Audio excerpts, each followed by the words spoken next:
Iya. Oke. Sip sip. Kalau gitu kita mungkin langsung mulai aja kali ya Kak Sindo ya. Kita langsung mulai aja dulu dari sharing alumni hari ini, guys. Oke. Nah, Siapa nih? Ada siapa nih, Ella? tadi kan udah sempat dikenalin sedikit ya, kita udah sempat teaser sedikit. Nah, tapi mungkin tak kenal maka tak sayang ya, kita bakalan kenalan dulu sama kakak-kakak yang bakalan sharing hari ini. Kita ada profil singkatnya, kita bacain dulu ini ya. Silahkan oke. Nah, yang pertama nanti yang bakalan sharing ada Ko Hans. Nama lengkapnya Hans Alexander, dia lahir di Jakarta tanggal 13 Januari 1998. Dulu dia di Ukrida jurusan Teknik Industri tahun 2016. Nah, dia tuh pelayanan di PM Ukrida sebagai seksi KPIM dan juga seksi perlengkapan dan multimedia. Nah, kemudian moto hidupnya itu dari ayat nih guys, dari ayat Alkitab. Kolose 3 ayat 23, apapun juga yang kamu perbuat, perbuatlah dengan segenap hatimu seperti untuk Tuhan dan bukan untuk manusia. Wah, mantap banget ya. Jadi dari moto hidupnya aja udah ayat Alkitab gitu ya Kak Sindo ya. Iya, mantap juga nih ya. Boleh. Boleh saya hai dulu Kak Hans ke teman-teman. Iya, biar Halo, ditahu mukanya kan ya. halo semua. Nah, itu dia. Cakep. Kebetulan Kak Hans juga ini ya lagi di luar negeri ya Kak. Jadi lagi studi juga. Jadi menyempatkan waktu di sini. Wah, terima kasih sekali ya Kak udah Ya, mau sharing. sama-sama. Mantap sekali. Oke, selanjutnya yang berikutnya, oke. Selanjutnya masih dari kampus satu lagi, ada Kak Evi, panggilannya Kak Evi, tapi nama lengkapnya adalah Evi Herlina Marpaung. Halo Kak Evi. Kak Evi ini tadi amat sangat sibuk tadi ya, tadi tuh amat padat gitu ya hari Sabtunya ya Kak, tadi ada sedikit ya kegiatan lah ya sampai siang, jadi kayak baru sampai di tempat ya. Oke, Kak Evi ini lahir di Tangerang tanggal 13 Agustus 1998. Dia dulu di Ukrida di jurusan Teknik Sipil tahun 2016. Kemudian di background pelayanan di Persekutuan Mahasiswanya itu di koordinator acara dan juga wakil ketua PM Kampus 1. Nah, kemudian moto hidupnya adalah hidupku adalah karyanya sehingga tidak ada satu hal terjadi di luar kehendaknya. Wah, mantap banget ya ini moto hidupnya ya, Kak. Oke, bisa saya hai dulu, Kak, ke teman-teman, Kak. Masih di mute, Kak. Oke. Nah, oke, shalom semuanya. Oke. Sip. Halo, Kak. Oke, selanjutnya ada siapa lagi nih, Kak Sindo? Oke, tadi kan udah kampus 1 nih. Sekarang kampus 2 juga nggak mau kalah, guys. Nah, di sini ada Kak Greta yang biasa kita kenal dengan Kak GG. Kak GG ini tuh lahir di Jakarta waktu tanggal 7 September 1995, mengambil jurusan kedokteran umum waktu tahun 2013 nih, teman-teman. Background-nya waktu di PM itu menjadi anggota KTB. Moto hidupnya, wow, bahasa Inggris, Tuan. God is so good all the time. Artinya Tuhan begitu baik sepanjang waktu. Kak Gege, kita mau tahu mukanya nih. Kak Gege mana nih? Say hi dulu ke kita. Wes. Halo, aduh ngerasa tua banget nih. Paling senior ya. Parah. Paling senior, iya. Gak Itu apa-apa, dia Kak. tadi. Berarti paling berpengalaman gitu. Jadi nanti banyak yang akan di-sharingkan gitu berarti. Juga. Thank you teman-teman. Salam kenal. Salam kenal. Oke, selanjutnya ada siapa lagi nih, Kak? Selanjutnya ada yang cantik juga nih. Paling muda, guys. Ada Kak Sheila Karlin Akasian. Kita kenal dengan Kak Sheila. Lahir 21 Maret 1999, mengambil jurusan kedokteran umum waktu tahun 2016. Di PM menjadi KPIM. Moto hidupnya, janjian nih kayak GG ya, sama-sama bahasa Inggris, guys. When you ever feel like quitting, remember why you started. Wah, luar biasa sekali. Kalau kata anak TikTok, nggak bisa bahasa Inggris. Luar biasa, oke. Jadi artinya ketika kita ingin berhenti, ingat bagaimana kita memulainya. Asik sekali. Kasihlah mana nih orangnya nih, moto hidup ini nih mana nih? Aku, halo Asik. semua. Salam kenal. Udah kenal lah Kak Sheila, semua udah kenal lah. Iya. jago nyanyi ya. Nanti Kak Sheila Enggak nyanyi ya, lah. Kak. Waduh, jangan dong. KGG Udah. aja, KGG. Luar biasa. Satu. Oke deh, kita langsung masuk aja kali ya Kak ke sharing kita hari ini karena udah kenalan nih sama kakak-kakak alumninya. Semoga pas kita mendengarkan sharingnya kita juga jadi lebih termotivasi gitu ya dalam kita pelayanan di PM Ukrida ini gitu ya. Oke. Langsung mungkin soal Ya, pertama. lanjut. Ya kira-kira nih Kak, waktu dalam suka duka dalam pelayanan nih mungkin nggak harus dalam PM Ukrida nih, misalnya kakak-kakak sekalian nih dalam pelayanan tuh juga ada di PMKJ mungkin atau di bidang medis gitu dan lain sebagainya, boleh di-sharing-kan gitu suka dukanya dalam pelayanan gitu. Mungkin boleh mulai dari siapa ya? Yang paling senior, Azik. KGG, silakan KGG. Nggak boleh jadi senjata loh ya. Aduh. Ya udah, nanti kan di rolling ya. Iya, betul. Iya. Oke deh. Shalom ya teman-teman semua. Sebelumnya disclaimer dulu nih. Jadi kalau sharing itu bukan berarti kita ini ya, bukan berarti ini standarnya. Jadi semua kita pasti punya standar masing-masing dan nggak perlu menyamakan standar. Jadi biu lah ya. Nah, kalau ditanya suka duka dalam pelayanan, yang aku rasain itu ada 3 nih. Ada 3 poin. Yang pertama tuh konsekuensi duniawinya, yang kedua itu nutrisi surgawinya, dan yang ketiga tuh yang aku rasain tuh pergaulan sih. Pergaulannya jadi lebih sehat kayak gitu. Terus konsekuensi duniawinya apa sih yang aku rasain sih ya dalam pelayanan itu penyesuaian aktivitas rohani nih, mulai dari keluarga, karena kan maksudnya kalau kita pelayanan itu otomatis berangkat dari keluarga, terus siklusnya masuk lagi ke dalam keluarga, peran kita sebagai anak dan anggota keluarga. Terus konsekuensi duniawi lainnya itu sama teman-teman yang sepermainan, teman kampus, pasti bawaan kita secara auto tuh beda kayak gitu. Beda gitu ya. Auto tuh. Terus apalagi sih suka dukanya, yang pasti sangkal diri dan pikul salib. Mungkin nanti definisinya beda-beda nih tiap kita.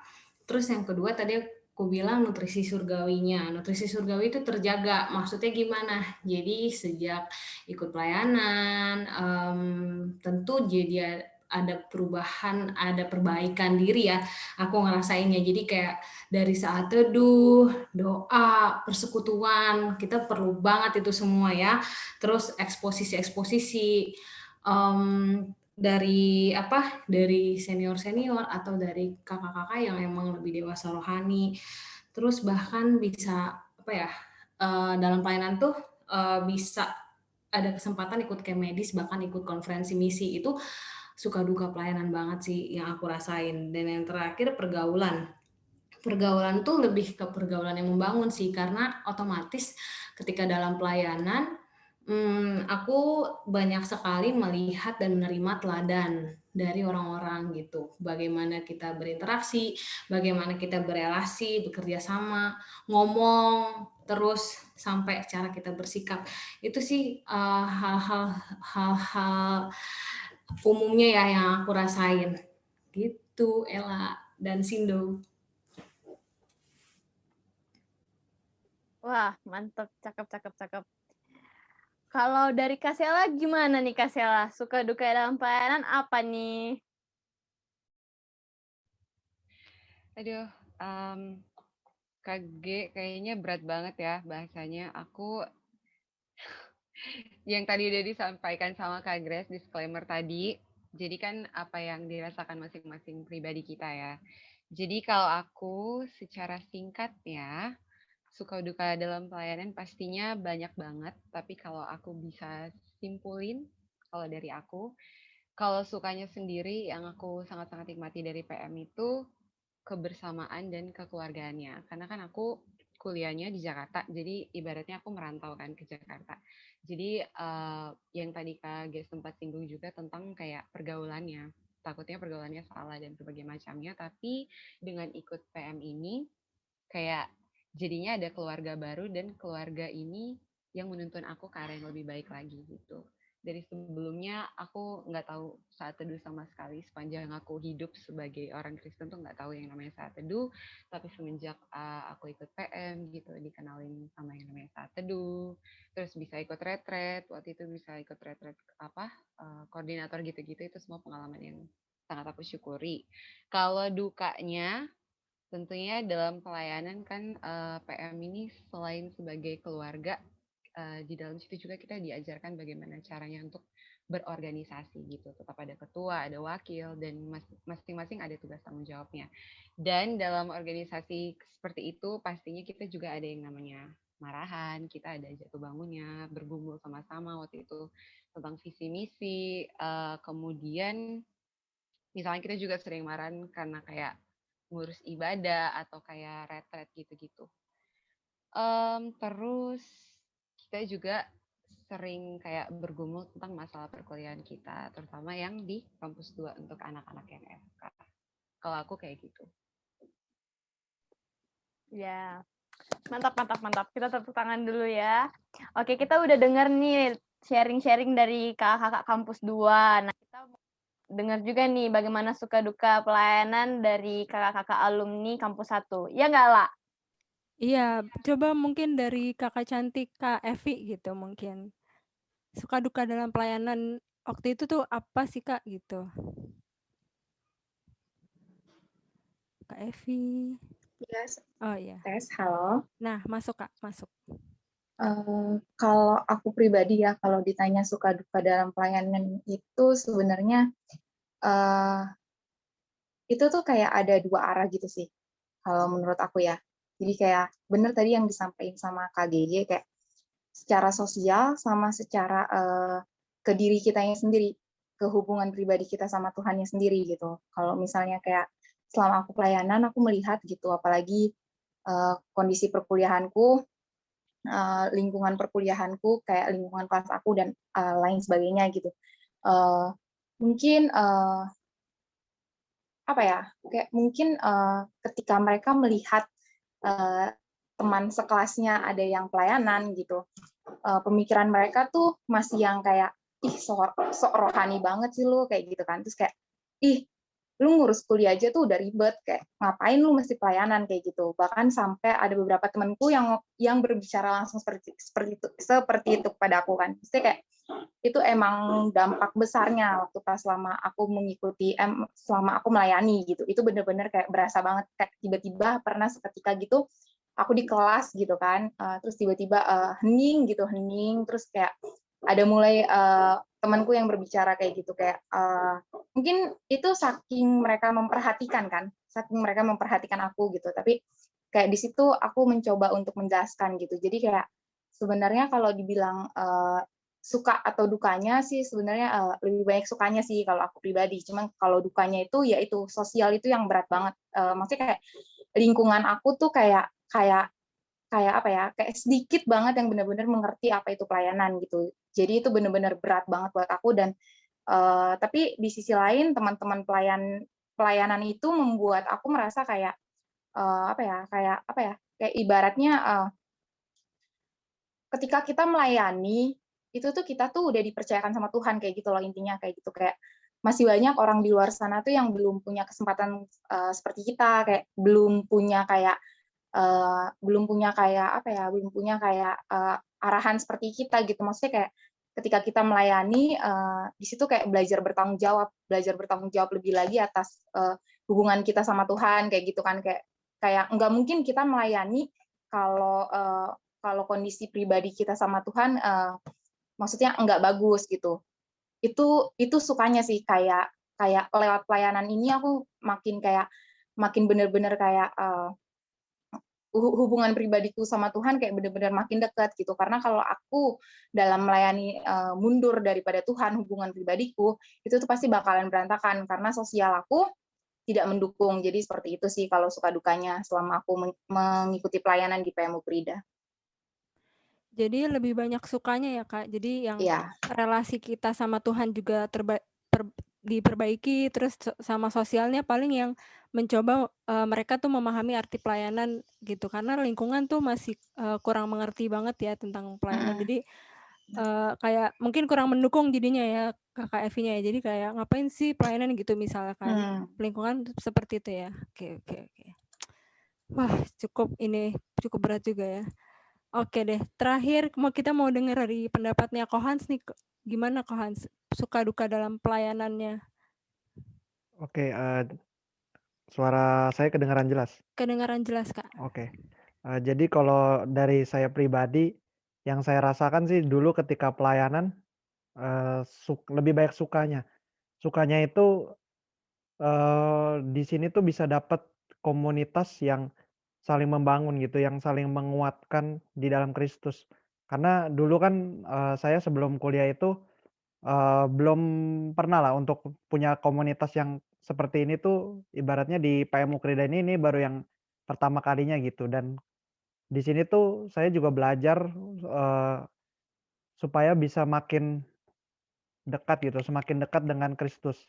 Karena secara, ketika dulu walaupun mungkin kayak saya dari dulu udah lahir sebagai orang Katolik gitu, tapi dulu kan kayak masih masih ya Katolik KTP aja gitu, belum benar-benar, belajar mengenal Tuhan Yesus untuk lebih dalam lagi gitu.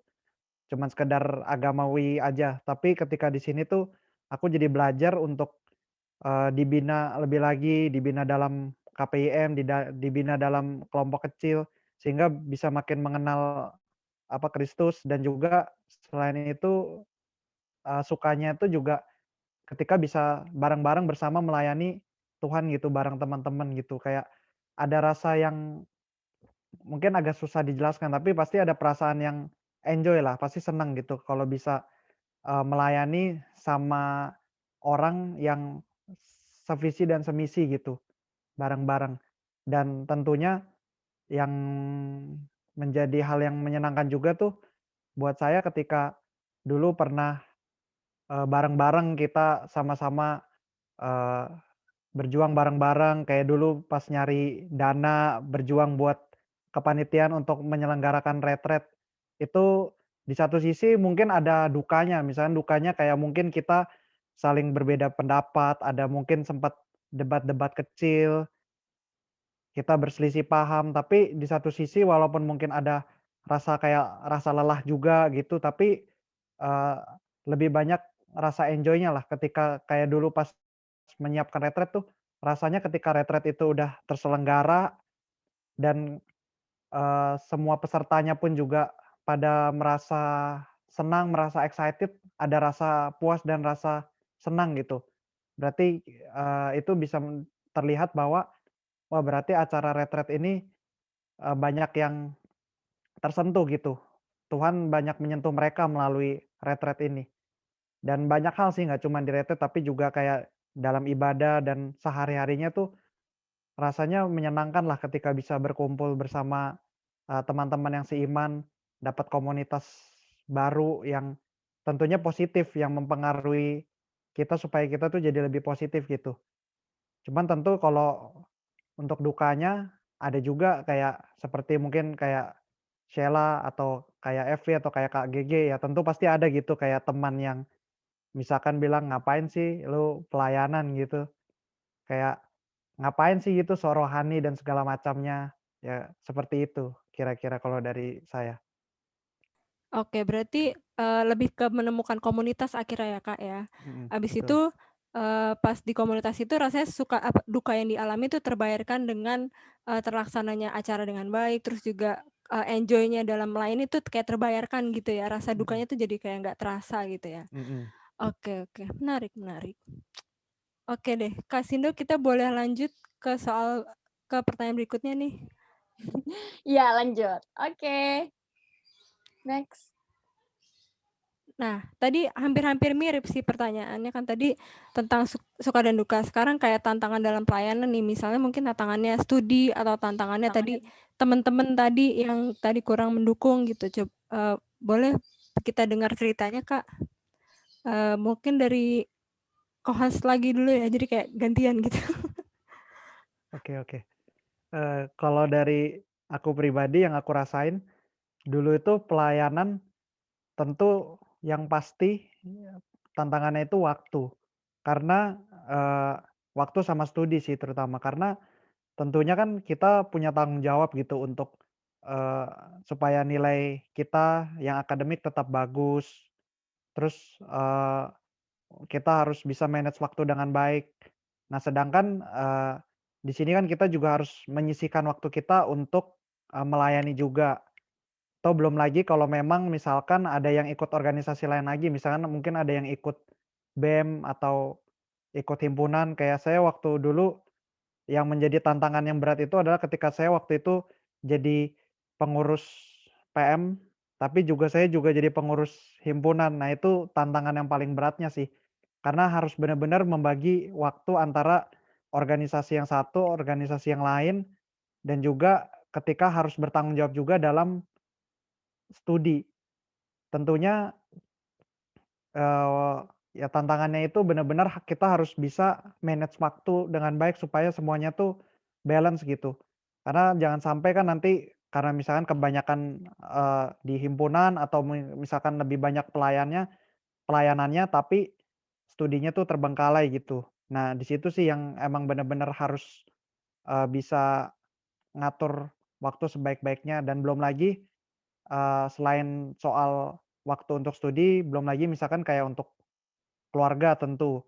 Karena kayak dulu, orang tua juga pernah gitu, bilang, eee, "Kok pulangnya sering malam-malam terus?" Gitu, misalkan. Cuman ya itu, memang harus bisa menjelaskan gitu kayak sama orang tua bahwa ya ini memang udah jadi bagian dari tanggung jawab untuk organisasi, ikut himpunan, terus udah jadi tanggung jawab juga, tanggung jawab untuk pelayanan. Karena kan pelayanan itu kan juga bukan cuman sekedar organisasi, tapi ini kan juga tanggung jawabnya untuk Tuhan gitu, kalau kita pelayanan. Makanya di situ sih memang salah satu tantangannya selain waktu studi, waktu untuk keluarga juga. Karena, orang tua juga menanyakan, jadi kita kayak harus bisa ngejelasin gitu sama orang tua bahwa ya ini udah bagian dari ibaratnya ya panggilan gitu, ini udah tanggung jawab yang harus, kuambil gitu. Jadi ya harus bisa bertanggung jawab untuk semuanya itu, dan meyakinkan pada orang tua bahwa tenang aja gitu, bahwa aku bisa bertanggung jawab untuk semuanya. Itu sih salah satu tantangan lainnya juga untuk meyakinkan kepada orang tua bahwa antara studi, organisasi, itu bisa terlaksana dengan baik gitu, dan tentu juga tantangannya adalah yaitu fisik. Karena kan namanya kalau kita semakin banyak, kegiatan, pasti juga tubuh kita kan pasti lebih ini kan, ibaratnya lebih ke-push gitu tubuh kita. Jadi salah satu tantangannya juga adalah kita gimana caranya ketika harus bisa jaga kesehatan gitu kayak dulu kan. Karena kan tentu, dengan semakin banyaknya, kegiatan, studi, organisasi, dan lain-lain pasti ya namanya waktu istirahat tentu akan berkurang gitu kan. Makanan mesti lebih dijaga, paling itu sih tantangannya. Oke, jadi kalau kita udah berani ngambil satu keputusan nih mau melayani dan misalnya kita mau jadi anggota himpunan. Jadi kita harus komit ya sama ketiganya itu biar berjalan secara beriringan gitu ya, Kak, nggak ada yang berat sebelah atau lain sebagainya gitu ya. Betul. Jadi kita harus pintar-pintar, kita harus berhikmat, kita harus, apa ya, teliti lah gitu dalam membagi waktu kita, membagi, berapa persen untuk pelayanan, berapa persen untuk ini, sehingga semuanya bisa terlaksana dengan baik gitu ya. Mhm. Oke. Kalau selanjutnya kita mau dengar dari Kak Evi, tantangannya apa aja sih Kak selain tadi yang lingkungan yang kurang mendukung gitu mungkin? Oke. Kalau dari saya itu lebih ke waktu sih. Bener-bener kayak waktu itu yang bener-bener jadi tantangan terbesar gitu. Apalagi waktu itu sempat ditunjuk jadi koordinator acara kan. Kalau di mana kalau koordinator acara itu job desk-nya tuh kayak kayak berkesinambungan gitu loh. Kayak berkomunikasi ke sana ke sini dan lain sebagainya, persiapan ini persiapan itu. Terus di tengah-tengah studi juga yang cukup berat gitu kan, kayak mungkin teman-temanku yang nggak pelayanan aja mereka tidur kayak cuman ya 4-5 jam lah gitu. Terus kayak aku yang tambah pelayanan lagi, terus apalagi aku cewek gitu kan, itu bener-bener kayaknya ketika kita tahu dan ketika kita mampu mengurutkan prioritas kita, itu tuh sebenarnya tuh bisa bisa untuk diatur gitu. Tinggal gimana kitanya sendiri gitu. Kalau saya pribadi ya mungkin ini bisa ada yang diaplikasikan sama kalian kalau emang sesuai, tapi kalau nggak sesuai juga kayak cukup pengetahuan aja gitu. Kalau aku pribadi itu aku menganggap namanya pelayanan itu kayak hadiah buat diri aku sendiri sih, kayak gitu. Jadi kayak misalnya di tengah-tengah studi aku yang padat, kegiatan perkuliahanku yang padat, aku selalu kayak punya goal gitu loh. Kayak misalnya kayak aku selesaikan semuanya jam 12 malam, kemudian aku melakukan persiapan pelayanan gitu. Kayak ketika aku mau menyelesaikan tugasku, kayak aku punya tambahan semangat gitu, kayak oh iya nih ini harus selesai nih biar aku bisa persiapan pelayanan, bisa mengerjakan tugas-tugas pelayanan. Jadi kalau aku pribadi, aku menganggapnya kalau aku dipercayakan untuk melayani atau aku dikasih kesempatan sama Tuhan melayani, pelayanan itu menurut aku kayak hadiah gitu buat aku gitu.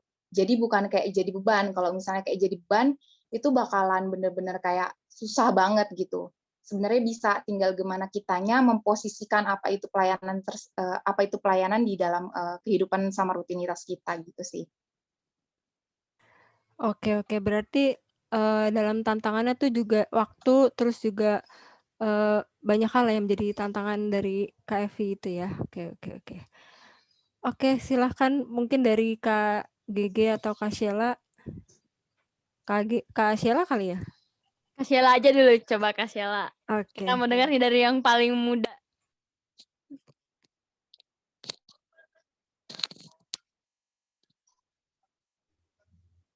Kak Gege nggak mau, Kak Gege. Kalau aku ya, mungkin aku rasa kalau untuk tantangannya sih, aku yakin Kak Gege juga jawabannya sama juga dari yang kita berempat ini. Semuanya pasti tantangannya waktu. Bagaimana cara kita untuk membagi waktu antara pelayanan, terus yang tadi juga dibilang sama Hans, kita kan di kampus pasti ikut ya hal-hal yang lain juga, kayak organisasi kayak BEM. Waktu itu aku juga ada ikut paguyuban, aku ikut band juga, dan kayak yang penting itu bagaimana kita bisa membagi waktu kita gitu kan. Tapi selain itu yang aku tulis juga di sini, aku sempat pikirin juga tadi, pada saat kita menjalani pelayanan itu, yang menjadi tantangan buat aku tuh kerja sama kita antar pengurus. Misalnya aku ambil contoh untuk kayak di kampus 2, waktu itu kan pengurus kampus PM akhirnya dibagi jadi 2 antara PM kampus 1 sama PM kampus 2. Nah, kita kesusahan tuh di situ, kita harus jaga kerja sama kita karena kayak di kampus 2 kita nggak ada ruang PM, jadi kita kayak untuk inventaris, kayak untuk tempat menyimpan barang segala macam tuh kita kesusahan. Segala sesuatunya tuh harus kayak hari-hanya baru kita kolaborasi sama inilah, telepon itu, karena kita nggak ada tempat yang pasti di kampus untuk kayak misalnya kita mau rapat gitu, ruangan PM di kampus 2 tuh nggak ada, jadi itu mempersulit kita gitu. Kalau tantangan yang lainnya juga buat aku waktu itu ketika menjalani pelayanan, tantangan yang paling aku rasain adalah bagaimana caranya untuk mengajak teman-teman mahasiswa untuk ikut ke PM, untuk ikut bersekutu, kayak beribadah sama PM gitu. Karena ya yang tadi salah satu halnya ya, ini masih bersangkut paut sama yang suka duka tadi.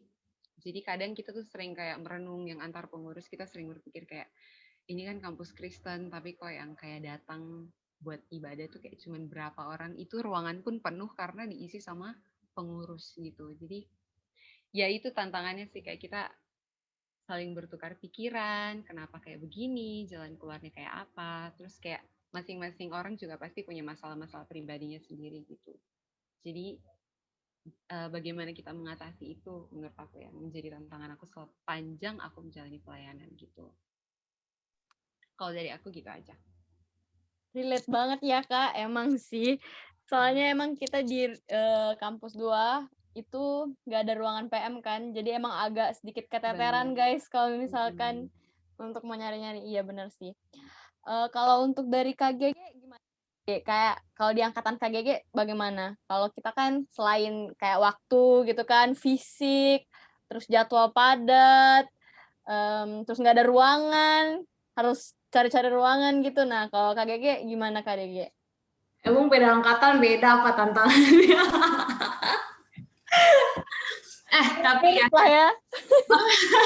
tapi sebelumnya nanti tolong ya habis ini sebelum lanjut pertanyaan, aku pribadi sih kepo ya sama teman-teman yang lain nih yang emang lagi ada di sesi sharing ini. Jadi kita tahu nih sasarannya. Maksudnya kita ngobrolnya sama siapa aja gitu. Gak cuma Sindo sama Ella atau teman-teman yang emang sharing. Nah, jadi mana tahu dengan pembicaraan kita hari ini banyak jiwa yang semakin bergairah ya kan.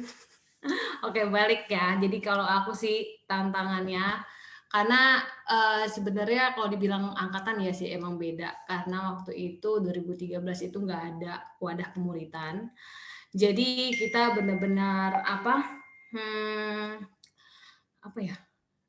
bermula dari satu orang yang emang Dokter Yohana ya, teman satu KTB-ku. Dia yang connect sama Ibu Rohani kami di PMKJ Jakarta Barat. Terus setelah itu terbentuklah kami bertujuh. Nah, selang berapa tahun kemudian pas aku semester akhir kalau nggak salah 2015, 16 kan karena zamannya Sheila ya. Nah, pas di Sheila itulah baru ada KPIM. Jadi emang beda banget sih. Jadi tantangannya memang pasti beda. Kalau aku sih ngerasanya makanya waktu di PM Ukrida ini peranku ya anggota aja gitu. Karena pada saat aku dapat anak itu anak rohani itu aku udah koas. Jadi teman-teman aku aja yang dapat. Waktu itu dapat sih, cuma nggak nemu gitu lah jadwalnya karena memuridkan 2016 waktu itu. Nah, tantanganku sendiri sih all include semuanya yang udah disebutin Evi, Hans sama Sheila. Tapi aku mau tambahin di sini karena pasti juntrungannya sama aja gitu ya. Yang aku mau tambahin di sini sih penguasaan diri sih, karena kenapa aku bilang kayak gitu? Karena kita masih manusia ya, masih pasti ada sisi kedagingannya. Kenapa dibilang penguasaan diri? Karena jangan sampai, karena ini tantangan dari si iblis pastinya, dari evil gitu ya, supaya kita tuh nggak ngerasa lebih baik dari orang lain kayak gitu. Karena walaupun kita pelayanan, tapi tapi semakin kita bergairah pelayanan, semakin iblis tuh nggak seneng gitu. Kalau aku ngerasanya kayak gitu, dan itu tantangannya karena kita takutnya ngerasa puas atau nggak tahan sama pujian. Misalnya kayak kan nggak melulu kan temen bilang kayak ngapain so rohani segala macam. Justru ada teman-teman yang kayak aku juga mau ikut dong. Ada loh yang kayak gitu. Kayak ajakin aku dong, kok kamu bisa sih punya waktu teduh, kok bisa sih doa teratur. Itu kan termasuk komplement ya. Nah, itu juga termasuk tantangan buat aku pribadi sih. Nggak selalu sih, maksudnya pasti ada itu gitu. Dan kemudian kritik dan saran juga. Kayak misalnya menurut kita baik gitu, tapi kan makanya tadi aku bilang standar kita tuh pasti beda-beda. Menurut kita baik belum tentu orang baik, menurut kita benar belum tentu menurut orang benar. Jadi kritik dan saran. Kenapa aku bilang gitu? Karena itu termasuk jadi tantangan ketika kita dapat kritik, teguran gitu ya. Padahal positif gitu, dan cara negurnya juga oke, lembut kayak gitu. Tapi kenapa jadi tantangan? Karena bagaimana sih respon dan reaksi kita ketika mendengar itu gitu. Nah, ini kan bergantung sama kedewasaan juga ya. Jadi itu sih termasuk dalam tantangan sih. Nah, kalau misalnya dibalikin waktu aku KTB awal-awal sih diri sendiri juga. Kenapa? Karena kenapa ya? Karena karena memulai waktu itu tuh kadang memang sih benar kayak memulai itu nggak lebih susah daripada merawat ya. Makanya tadi Sheila bilang kayak mau encourage teman-teman tuh susah. Emang itu realnya kayak gitu. Ketimbang waktu kami yang cuma dari 7 orang, terus tiba-tiba di 2016 zerut puluhan bahkan sampai kampus 1, itu tuh kami yang bertujuh tuh ini banget sih kayak wah kita udah nggak satu kelompok doang. Itu tuh ngerasanya kayak aduh praise God banget gitu kan. Bahkan kami tuh pernah ya karena yang lebih sering terpapar misi waktu itu karena aku yang mencemplungkan diri waktu itu ikut camp gitu. Bahkan kami tuh pernah bikin 2 orang ya. Mulai dari 2 orang itu doa buat suku-suku bangsa di lantai 5 kalau nggak salah waktu itu. Mulai dari situ juga gitu. Walaupun emang kurang ke-maintain sih waktu itu. Jadi tantangannya itulah tapi di atas semuanya itu ya. Tantangan itu lebih ke ini sih. Semuanya itu sebenarnya wakil-wakil wujud dari si iblis sih. Udah itu aja.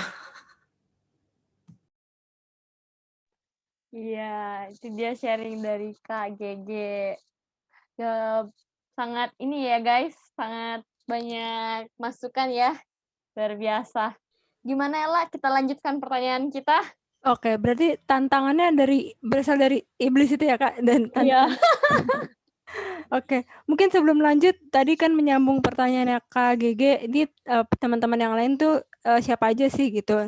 Nah, kebetulan teman-teman di sini tuh juga teman-teman pengurus, teman-teman PKK juga, dan teman-teman pelayan juga yang ada di PMU Krida. Jadi teman-teman di sini juga mungkin bisa mendapatkan suatu hal yang bisa memotivasi teman-teman akhirnya gitu. Jadi dari sharing kakak-kakak ini bisa membawa dampak yang baik lah kepada kalian semua dalam pelayanan yang mau dimulai lagi semester ke depan nih, kan semester mau menghadapi semester yang baru. Jadi kayak biar bersemangat lagi lah gitu, berapi-api lagi semangatnya. Gitu Kak. Jadi di sini tuh pengurus juga, ada yang PKK juga, ada yang pelayan juga gitu. Oke deh, kita langsung. Nah, apa sih nih hal-hal yang memotivasi supaya kakak tuh bisa bertahan dalam tantangan tersebut? Tadi kan tantangan ada banyak banget. Waktu, tantangan iblis itu mungkin dari diri sendiri atau dari tantangan-tantangan yang lain. Fisik. Iya, fisik juga. Kalau tadi Kak Evi ini ya menganggapnya sebagai reward ya. Menarik juga. Menganggapnya sebagai hadiah gitu. Oke. Mungkin motivasinya apa sih Kak? Gitu. Boleh dari siapa nih? Dari kampus 2 lagi kan dari kampus. Oh ya, coba ya. Dari Kak GG aja lah, coba. Oke. Oke deh, kalau aku sih yang memotivasi aku dengan segala tantangan itu ya yang pertama janji Tuhan sih ya. Karena Tuhan kan bilang bakal menyertai kita, memberkati kita gitu. Ya bahkan ada juga ayat Alkitab bilang sehelai rambut pun Tuhan tahu gitu kan. Sekeren itu memang. Terus yang lainnya itu yang motivasi ya background diri sendiri sih, bagaimana kehidupan dulu yang ya tadi motonya Sheila, ketika kamu mau berhenti atau selesai, ingat gimana kamu cara mulainya gitu. Sama kayak gimana kita mulai mau cinta Tuhan secara aktif, ya itulah yang jadi motivasi. Yang terakhir sih seiring berjalannya waktu aku ikutin ini, maksudnya dalam pelayanan di kampus maupun di luar kampus, yang motivasi aku juga ya Matius 24 ayat 14 sih, yang bilang kalau Injil itu akan disebar ke seluruh dunia, dan kalau udah selesai itu maka tiba kesudahannya. Tetap aja sih baliknya ke janji Tuhan, kalau udah semuanya tahu Injil maka datanglah kesudahannya. Sama kayak Hans bilang tadi yang di awalnya Kristen Katolik B aja, nah nanti sampai kemudian seluruh umat bisa mengalami yang kita alamin, percaya sama Kristus, udah tiba kesudahannya. Itu sih yang motivasi, jadi bisa tetap bertahan dalam tantangan dan tetap maju. Itu sih. Thank you. Oke, terima kasih Kak Ya, jadi untuk mengingat waktu kita, Hermina boleh di next pertanyaannya. Pertanyaan selanjutnya, bagaimana menyeimbangkan pelayanan dan studi, manajemen, waktu, dan lain-lain? Gimana kalau kita cari tahu jawabannya dari kampus 1? Boleh. Gimana, lah? Boleh, Siapa boleh. lah? Siapa Jadi nih? jadi kan, mungkin manajemen waktu ini dari tadi udah sangat disebutkan kan, mulai dari prioritas dan lain sebagainya. Kita mau tahu nih, kakak-kakak kemarin ini pelayanan tuh bagi waktunya tuh seperti apa sih? Mungkin kayak berapa persen atau dari jam berapa sampai jam berapa tuh fokus sama kuliah, nanti dari jam berapa sampai jam berapa pelayanan gitu, pembagiannya seperti apa sih, Kak? Cara menyeimbangkan antara pelayanan sama studi dan juga organisasi juga gitu kan tadi. Boleh Ko Hans atau Kak Evi menjawab? Saya dulu Oh boleh, Ko deh. Hans. Oke. Jadi, kalau saya pribadi sih, dulu mungkin awal-awal ketika, pelayanan harus sama studi, harus sama organisasi lain, mungkin awalnya sedikit keteteran gitu, karena ya mungkin kan dulu, eee, belum terbiasa gitu. Tapi, gimana pada akhirnya saya bisa, menyeimbangkan antara itu semua, saya tentu yang pertama, ya harus berdoa sih tentunya yang pertama, paling pertama itu harus berdoa sama Tuhan, minta hikmat kepada Dia, minta hikmat dan kebijaksanaan supaya, benar-benar bisa bijak gitu di dalam, menjalani semuanya itu. Jangan sampai ada yang tumpang tindih, minta kekuatan sama Tuhan, itu tentu harus banget sih, karena tanpa sadar ketika mungkin kita udah menjalani itu semua, tentu pasti ada gitu rasa capek secara manusiawi tentu ada. Tapi di satu sisi juga tentu kita kayak diberi kekuatan gitu oleh Tuhan tanpa kita sadari. Lalu yang kedua, saya biasa membuat ini sih kayak target, jadwal, membuat kayak timeline lah kira-kira misalkan entah di hari ini atau di minggu ini tuh, apa aja gitu yang mesti dikerjakan antara studi kita misalkan tugas-tugas kita tuh ada apa aja, ada tanggung jawab apa aja, terus dalam pelayanan kan tentu juga ada kan kayak misalkan ketika kita, mempersiapkan ibadah atau mempersiapkan, kelompok kecil dan lain-lain. Terus juga ada, jadwal yang lain misalkan kalau misalkan ada yang ikut organisasi lain kan tentu itu juga ada jadwal rapat dan segala macam. Nah di situ tuh, eee, akan lebih mudah kalau misalkan, kita tuh bikin timeline, bikin target, bikin timeline hari ini atau minggu ini tuh apa aja yang perlu dikerjakan sehingga, nantinya tuh ketika kita mengerjakan kita tuh nggak serabutan gitu, nggak kayak berantakan atau misalkan mundur dari target, tapi kita bisa sesuai lah gitu dan tentunya, nggak cuma sekedar buat, eee, timeline atau jadwal aja gitu, tapi ya dari diri kita sendiri sih sebenarnya yang paling penting tuh, eee, dari diri kita sendiri yang harus ada motivasi sih.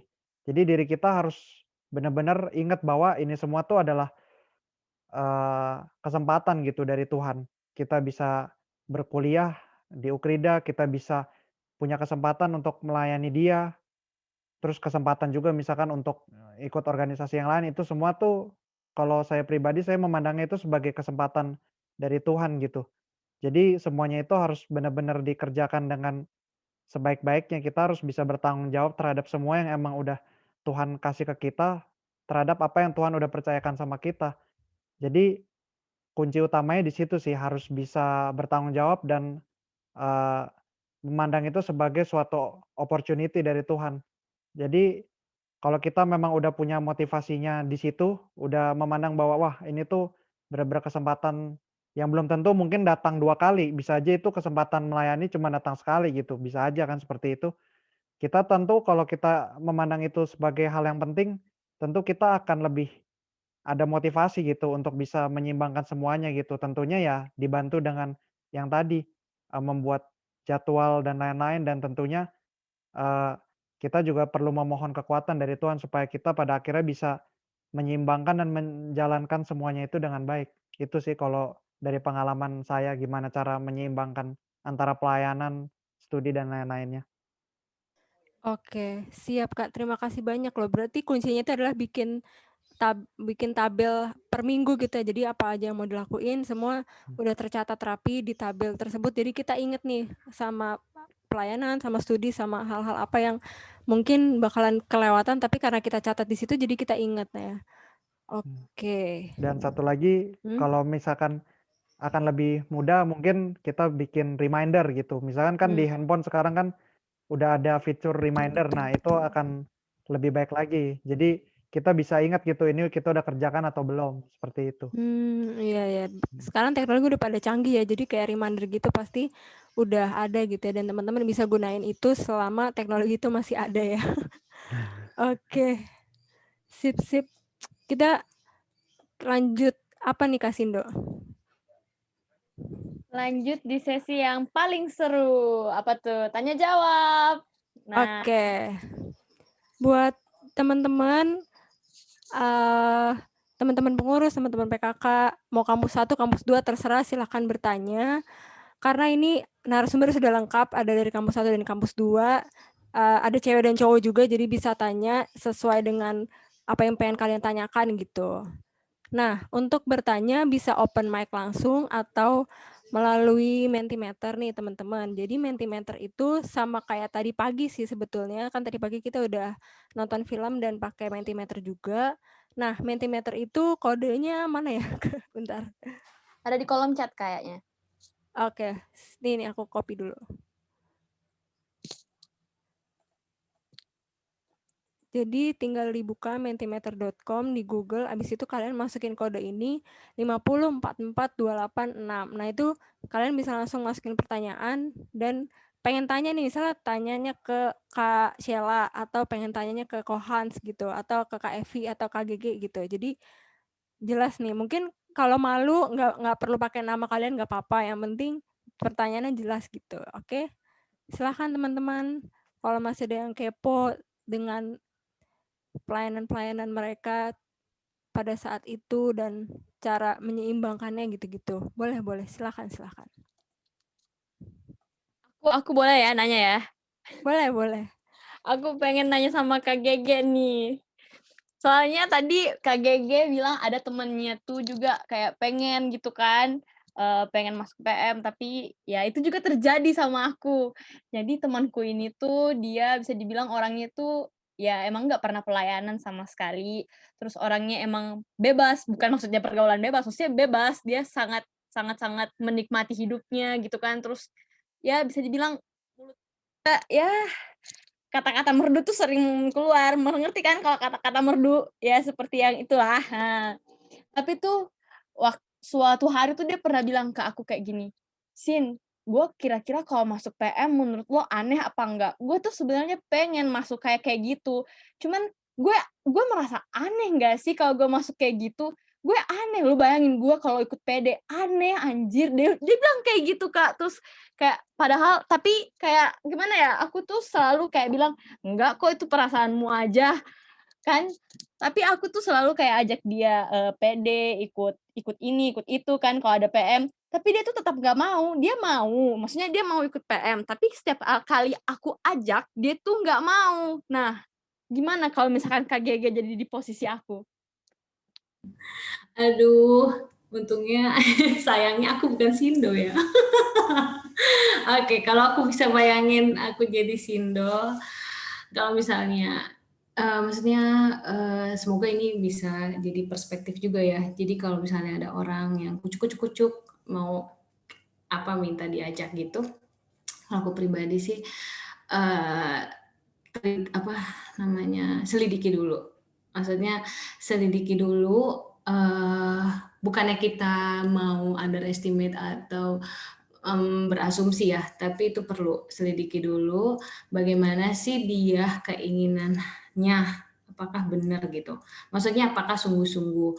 Karena tadi in real-nya kamu ajakin dia kayak masih denial. Kalau kayak gitu berarti kalau menurut aku sih, kalau aku jadi Sindo, aku ajak dia face to face aja dulu. Maksudnya ya aku tanya persekutuan apa yang buat kamu nyaman, bagaimana, terus kayak bagaimana aku mau layanin kamu gitu. Biasanya aku sih aku kan kayak gitu sih, karena yang pengalaman aku juga gitu. Eh apa, karena dia ngelihat aku waktu itu saat teduh, terus, tiba-tiba dia ngomongnya pun nggak langsung gitu, ngomongnya lewat chat kayak, "Aku pengen dong kayak kayak gitu," gitu. Terus aku bilang, "Mau kapan? Kita mau ngapain?" Bahkan even cuma denger dia cerita tentang hidup dia hari itu, "Hari ini gue gini gini gini, gue stres belajar segala macam," itu udah pelayanan sih menurut aku. Itu kamu cuma semangatin dia, terus kamu ajak doa bareng, itu udah nabur sih, Sindo. Jadi nggak nggak harus yang ketika first step-nya kayak anak-anak aja, nggak mungkin kan first step langsung 2 kaki, pasti dia langsung 1 kaki dulu, itu juga geter-geter kayak gitu.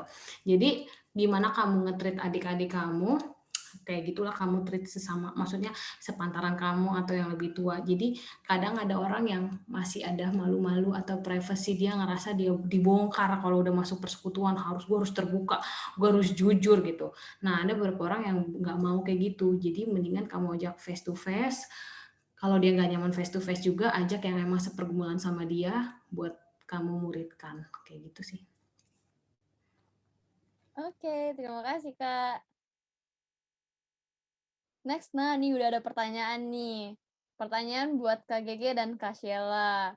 Boleh sharing pengalaman gimana rasanya gabung di KPIM, apalagi KPIM dibentuk tahun 2016.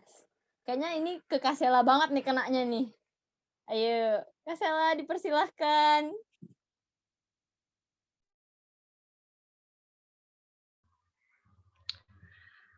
Pengalamannya gimana rasanya gabung di KPIM?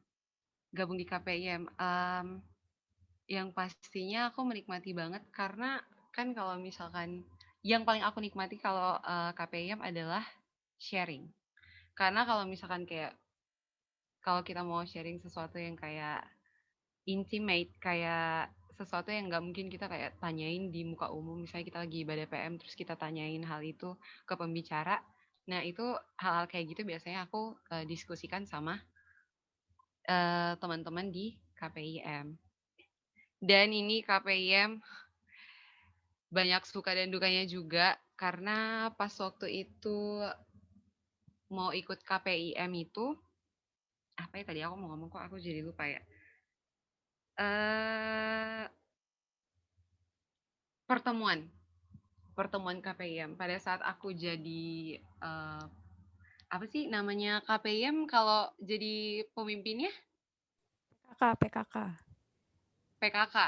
Pada saat aku jadi PKK, itu sulit banget buat aku, karena di saat aku jadi PKK, aku jadi pengurus di PM, aku jadi pengurus di paguyuban, aku juga ada hal-hal lain yang harus aku lakukan di luar dari KPIM. Jadi mau pertemuan dengan adik-adik aku tuh susah banget.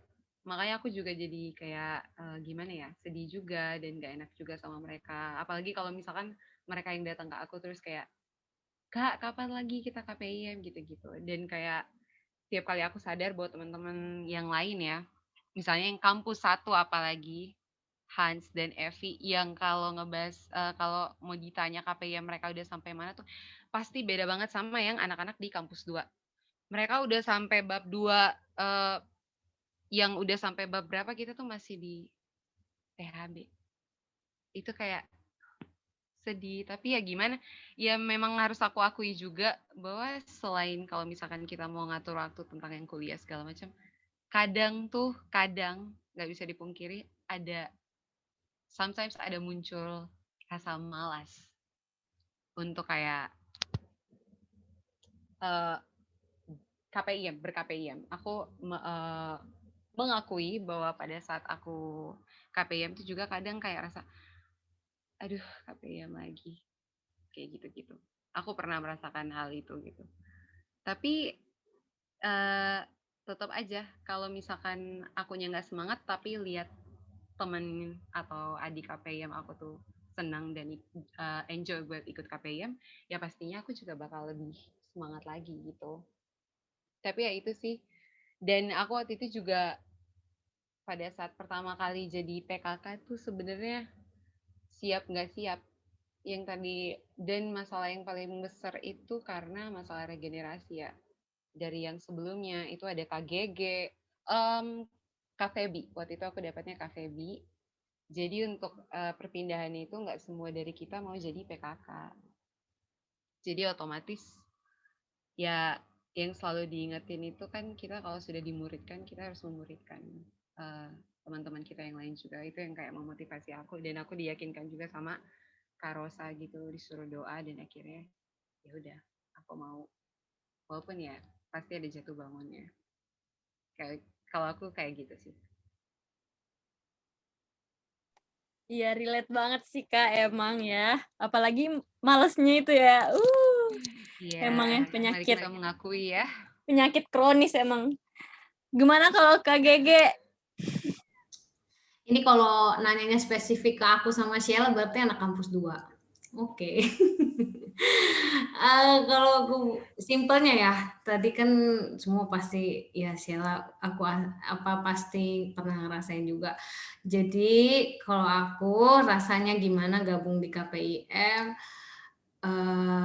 dengan semua pergumulan itu, pokoknya diingat lagi sisi positifnya ya Dek. Pokoknya diingat lagi bahwa itu anugerah ketika kamu ngerasa kamu dipanggil Tuhan buat ikut KPIM, secara kamu keceplosan atau kepaksa awalnya, tapi trust deh, percaya, pokoknya nikmatin aja prosesnya, karena KPIM itu wadah dan ngebentuk kamu lah, pokoknya buat ngebentuk karakter kamu, segimana kamu manage waktu dan manage dirimu.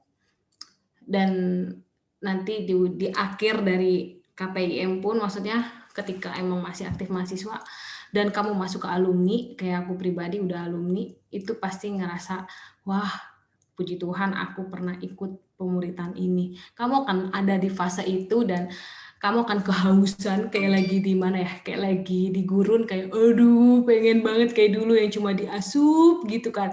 Terus kayak kita pas alumni kayak kalau nggak aktif cari wadah sendiri, atau kalau nggak ditarik ada yang ngajakin, itu pasti ngerasa ada gejala kayak putus obat lah, kayak ada yang hilang kayak gitu. Jadi nikmatin prosesnya, sepelik apapun organisasi, maksudnya ini kan masuk dalam organisasi ya, walaupun dia kategori pelayanan, nikmatin karena itu semua disediakan Tuhan buat kamu juga kok. Semangat! Oke, seru sekali. Wah, ini pertanyaannya udah 5 ya, guys. Kita boleh next aja karena waktu kita terbatas. Boleh di next, Hermina.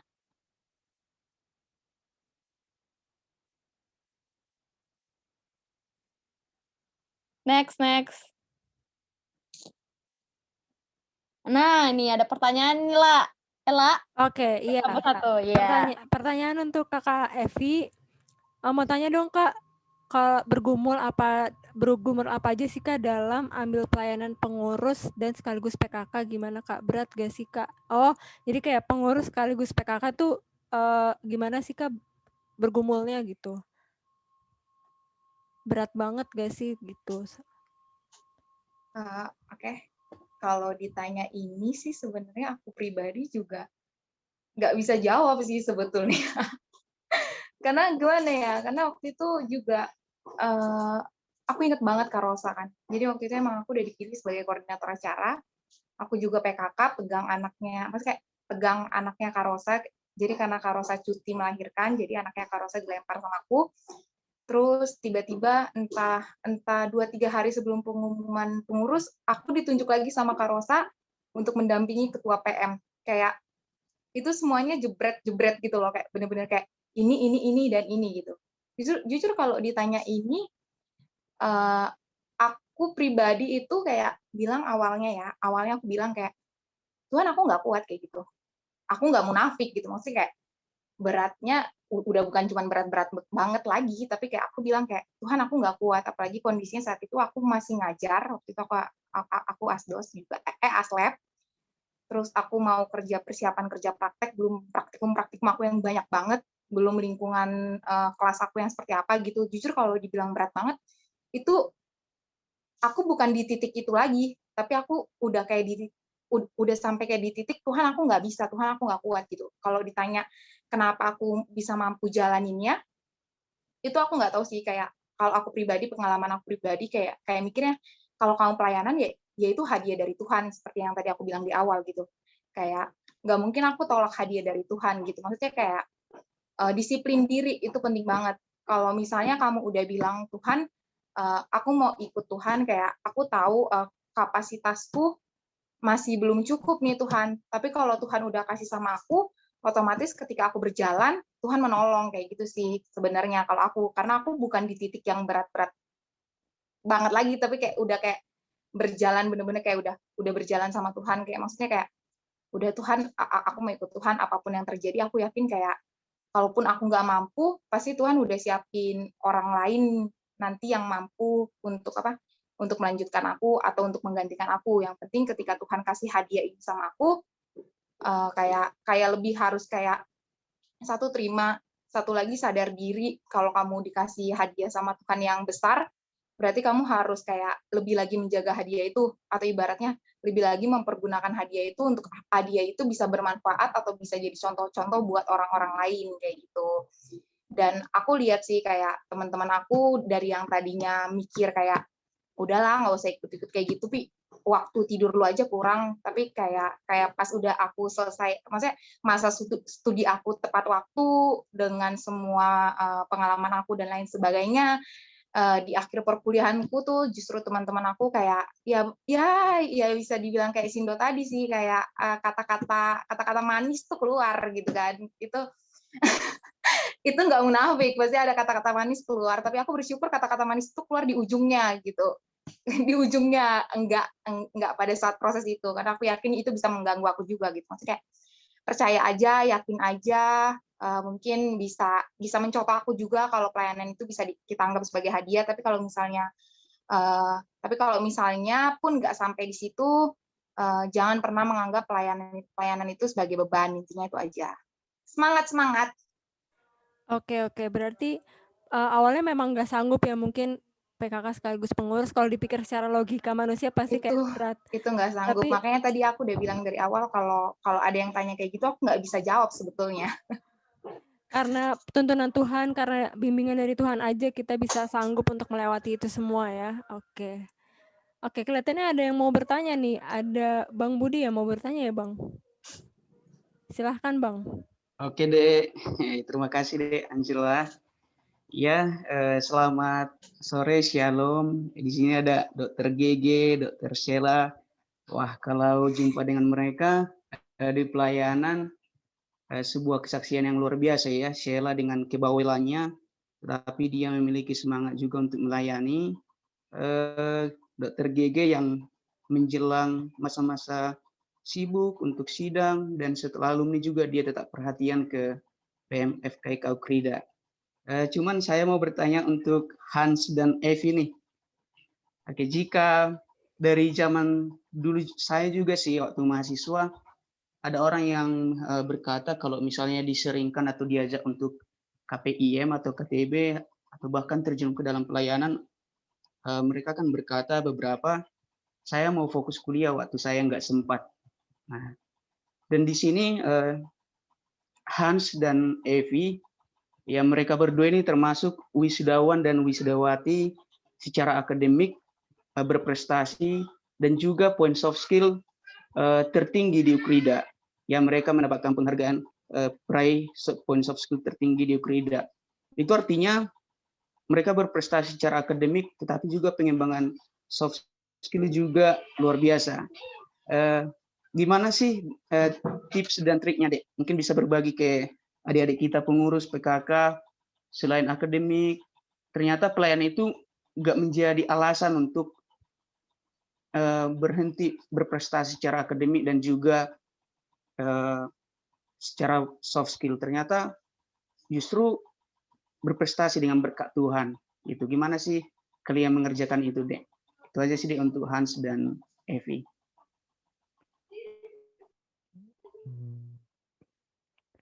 Oke, Oke, Bang, mungkin aku akan coba jawab. Kalau dibilang bagaimana caranya sih, aku juga sebenarnya gimana ya, bingung juga sebenarnya sih. Maksudnya aku pribadi sih sebetulnya juga nggak, apa ya, nggak menyangka atau menargetkan, karena kalau boleh jujur awal kuliah itu aku pun nggak menargetkan bahwa, wah harus IPK harus segini, harus tinggi banget, gimana, soft skill harus itu dulu tuh targetnya kayak yang penting ya lulus aja gitu, apa, lulus soft skill-nya yang penting kan kalau di Ukrida kan minimal 100, yang penting lewat aja gitu. Terus, kuliah juga yang penting IPK-nya cukup oke, cukup bagus aja gitu. Tapi, mungkin secara nggak sadar sih nggak tahu gitu, nggak mungkin sulit gitu dijelaskan gimana kok bisa, eee dapat penghargaan di soft skill, bisa secara akademik. Tapi kalau aku lebih kepada memandang bahwa ini semua tuh, sebagai ya itu, sebagai kesempatan gitu. Kalau Tuhan udah memberikan kita kesempatan, memberikan aku kesempatan bisa berkuliah gitu. Karena ibaratnya nggak semua orang kan punya kesempatan untuk bisa kuliah. Mungkin banyak yang di luar sana ibaratnya dia tuh mungkin kesusahan dalam kuliah, entah itu mungkin karena biayanya atau lain hal. Dan begitu halnya dengan pelayanan juga, dengan mungkin organisasi dan lain-lain. Aku memandang itu sebagai kesempatan sih dari Tuhan. Karena ibaratnya kesempatan tuh belum tentu udah akan datang 2 kali gitu. Jadi ketika aku kayak ditawarin gitu untuk mau nggak jadi pelayan di PMU Krida, mau nggak jadi pengurus, mau nggak jadi, eee, PKK gitu. Aku memandang itu sebagai suatu kesempatan yang udah Tuhan kasih gitu untuk aku gitu, untuk kesempatan untuk bisa melayani Dia gitu. Tentu awalnya sih nggak mudah, kayak ketika dulu menjadi PKK tuh awalnya aku juga mungkin mirip dengan teman-teman yang lain gitu, mungkin ada gitu rasa, waduh, eee, ragu nih, apakah aku sanggup gitu, apakah aku bisa gitu menjadi PKK gitu. Tapi tentunya ya awalnya pasti semua ada rasa ragu, ketika menjadi pengurus pun, juga pasti jadi pengurus PM atau mungkin dulu pernah jadi pengurus organisasi, tentu ada rasa ragu gitu, ada rasa khawatir tentu. Di awal-awal tuh pasti ada rasa, kira-kira bisa nggak ya untuk bisa, me-manage ini semua, bisa me-manage antara organisasi, sedangkan ada tuntutan juga di kuliah dan apalagi, eee, mungkin kalau buat kalian yang belum tahu, aku kan kuliahnya juga di teknik, jelas teknik juga cukup berat karena di teknik itu selain tugasnya banyak, terus belum lagi ada, laporan, bikin laporan yang tiap minggu tuh harus ada progresnya terus, kayak laporan lab gitu, praktikum. Terus belum lagi aku juga waktu itu sempat ditunjuk gitu sama dosen untuk jadi asisten lab gitu, ngajar. Itu juga tentunya tantangan tersendiri lagi, bukan hal yang mudah. Harus membagi antara belajar, antara ngajar, terus juga harus pelayanan. Tapi mungkin apa yang bikin pada akhirnya kok bisa gitu tiba-tiba, dan aku pribadi juga nggak menyangka gitu, kok bisa tiba-tiba, eee lulusnya bisa lulus berprestasi, bisa dapat soft skill yang terbaik ya, kalau aku sih eee, ketika aku kan memandang bahwa ini semua, entah itu aku bisa pelayanan dan lain-lain itu adalah kesempatan dari Tuhan. Makanya ketika itu adalah kesempatan dari Tuhan, ya aku harus bisa, berusaha menjalani semuanya itu dengan sebaik-baiknya gitu. Bisa berusaha untuk berjuang, bertanggung jawab akan semuanya itu, akan studi, akan pelayanan, akan, tanggung jawab untuk ngajar, akan juga tanggung jawab untuk organisasi. Aku sih memandang itu karena aku memandang itu sebagai suatu kesempatan dari Tuhan yang belum tentu semua orang bisa dapatkan dan belum tentu bisa datang 2 kali. Makanya karena hal itu aku jadi berpikir bahwa kalau memang ini adalah kesempatan, aku harus memanfaatkannya dengan sebaik-baiknya, mengerjakannya dengan sebaik-baiknya. Karena seperti moto hidup yang kupegang, dari Kolose 3 ayat 23 itu, bahwa segala sesuatu yang kita kerjakan itu harus seperti untuk Tuhan dan bukan untuk manusia. Dan soal hasilnya, misalkan bagaimana pelayanannya, hasil akhirnya, hasil akhir, eee, misalkan hasil akhir studinya, hasil akhir mungkin kayak tadi soal soft skill-nya, kalau memang, soal berprestasi atau enggak itu urusan belakangan gitu. Yang penting kalau buat aku prinsipku, ya aku harus mengerjakan semuanya itu sebaik-baiknya, berjuang sebaik-baiknya. Tentunya juga harus meminta kekuatan dari Tuhan. Nggak boleh juga kita, eee, bermegah diri atau kita dengan percaya diri bahwa kita tuh sanggup. Karena secara manusiawi kita ini kan manusia yang penuh kelemahan. Kita ini manusia yang, eee, tentu ada gitu titik di mana kita bisa lemah, kita bisa drop. Tentunya selain harus berusaha, tapi kita juga harus berjalan bersama Tuhan. Kita tentu harus minta tuntunan Tuhan gitu. Dengan seperti itu, niscaya, dengan kita meminta tuntunan Tuhan sambil berusaha juga, tentu pasti Tuhan akan menyertai lah. Walaupun kita nggak bisa tahu hasil akhirnya seperti apa. Apakah akan hasilnya luar biasa atau biasa aja, tapi yang penting kita tuh berusaha dulu sebaik-baiknya. Dan tentunya ketika kita berusaha dan juga percaya sama Tuhan, otomatis tentu pasti Tuhan juga akan menuntun dan menyertai kita sampai akhirnya, yang kita kerjakan tersebut semua selesai. Kalau dari aku sih seperti itu. Oke. Mungkin dari Kak Evi ada tambahan sedikit aja, Kak. Oke, aku tambahin sedikit ya. Mhm. Kalau ditanya tentang perkara kuliah yang padat, organisasi yang padat, tugas mengajar yang padat, tugas pelayanan yang padat, gitu. Itu balik lagi ke hati kita. Pertama tuh selalu tanya hati kita gitu. Maksudnya ketika setiap tawaran, pokoknya entah tawaran apapun itu yang kamu terima, balik lagi ke hatimu, tanya dulu hati kamu seperti apa, tanya sama Tuhan gitu. Karena yang menjalani dirimu, bukan orang yang menawari kamu, dan yang harus kamu latih adalah dirimu sendiri untuk bagaimana bisa menjalani itu dengan baik. Karena kalau aku pribadi, lebih baik aku nggak menjalankan daripada aku menjalankan tapi hatiku nggak tenang, dan nanti aku berpikir kayak paksaan gitu. Makanya setiap apapun tawaran yang datang, entah pelayanan, entah pekerjaan, entah penelitian selama aku kuliah, entah apapun itu, aku cuma pesan buat adik-adik di sini, pertama tuh tanya hati kalian dulu. Kalau hati kalian emang udah merasa nyaman, udah merasa ini adalah tawaran yang baik untuk diri kalian, ke mental kalian juga itu diperhatikan, dan ya komitmen. Intinya komitmen ketika untuk mengambil keputusan itu benar-benar hati-hati dan komitmen, itu aja sih. Oke. Sip, terima kasih Ko Hans dan Kak Evi. Cukup menjawab, Bang Budi. Oke. Oke, terima kasih buat kesaksiannya Dek, Hans dan Evi. Oke. Terima kasih Bang Ya, Budi. maaf Sama-sama, Bang. juga ya Makasih dari juga, tadi Bang. saya off cam. Ya. Oke, Iya, nggak apa-apa, Ya. Bang. kembalikan ke Oke, mungkin masih ada pertanyaan lagi kah, Hermina? Selanjutnya kita lihat coba nih. Oke, masih ada 2 pertanyaan ya. Ini nggak ditunjukin untuk siapa ya. Ada pertanyaan, hal apa atau value apa yang dirasakan kalau gue nggak pelayanan, gue nggak dapat ini. Di mana hal value tersebut mempengaruhi dunia kerja atau melanjutkan studi di negeri orang. Kita next lagi pertanyaannya ya, soalnya kita waktu kita nih yang sangat kepepet.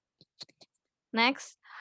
Bagaimana cara kalian secara pribadi dalam menangani keinginan daging dalam berkuliah? Misalnya rasa malas atau berpikir melakukan kecurangan misalkan dalam ujian.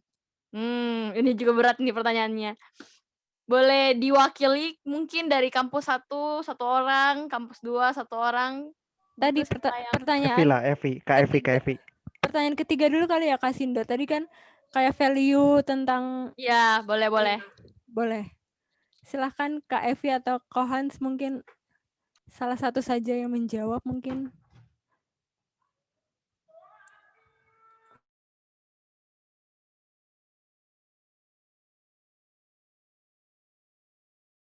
Value atau kayak hal yang didapat ketika pelayanan, tapi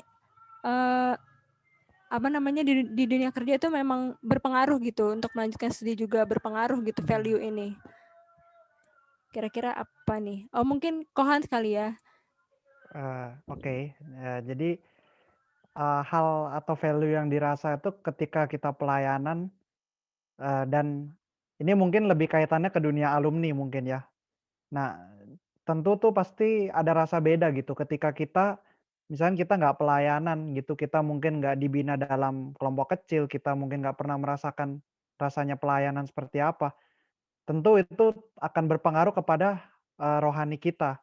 Karena tentu ketika kita, ada kayak misalnya di persekutuan apapun ya, nggak cuma di PMU Krida, tapi misalkan mungkin di persekutuan gereja, komsel, kalau misalkan kita ada di dalam situ, kita melayani, kita, dibina secara rohani, tentu rohani kita akan lebih kuat.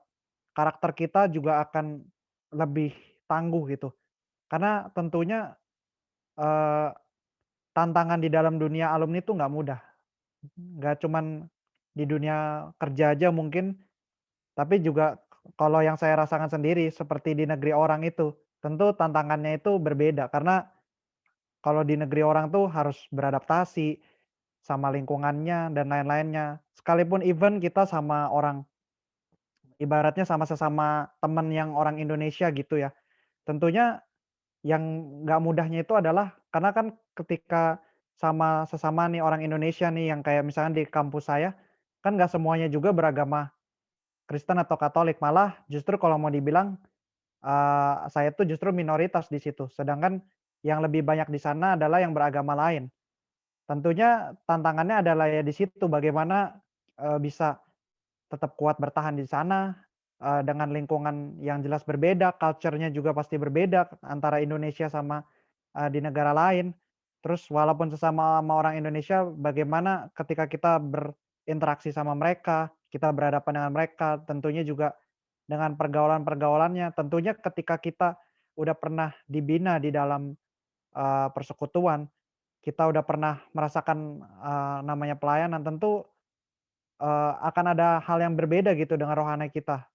Tentunya ya kayak kita bisa lebih membedakan gitu mana hal yang tepat, mana yang enggak, mana hal yang baik dan benar, mana hal yang kurang baik gitu. Kita lebih bisa, menyeleksi gitu, mana hal yang baik untuk kita, mana hal yang nggak baik untuk kita, dari mungkin entah dari manapun, dari lingkungan dan lain-lain. Dan selain itu tentu, eee,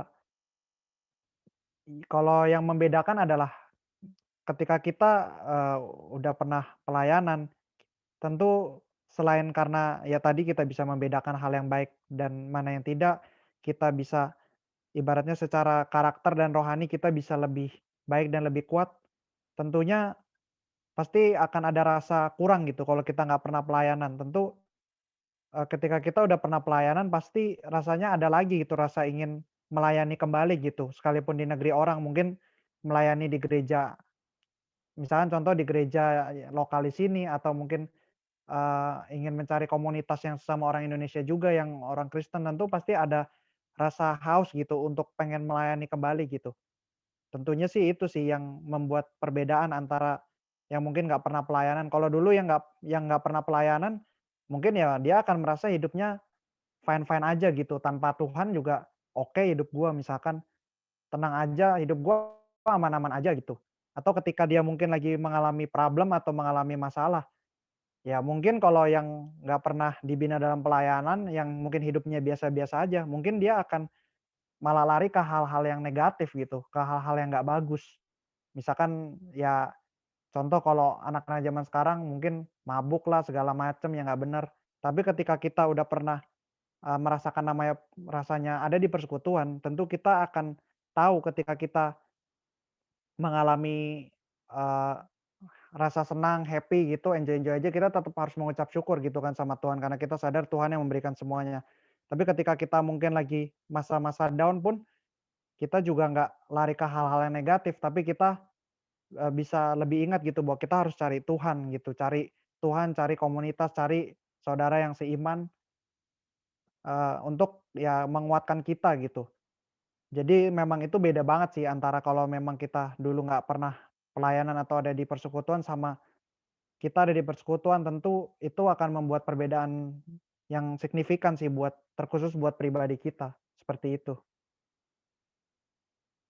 Oke, thank you Ko Hans atas jawabannya. Jadi mungkin mentality Kristennya itu yang terbentuk ya selama persekutuan. Jadi di dunia kerja juga udah siap gitu ditempa mungkin oleh banyak masalah dan lain sebagainya juga udah terlatih gitu ya.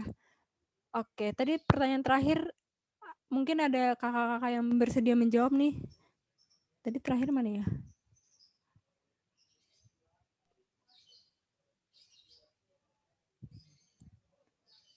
Ini ya, ini. Ini.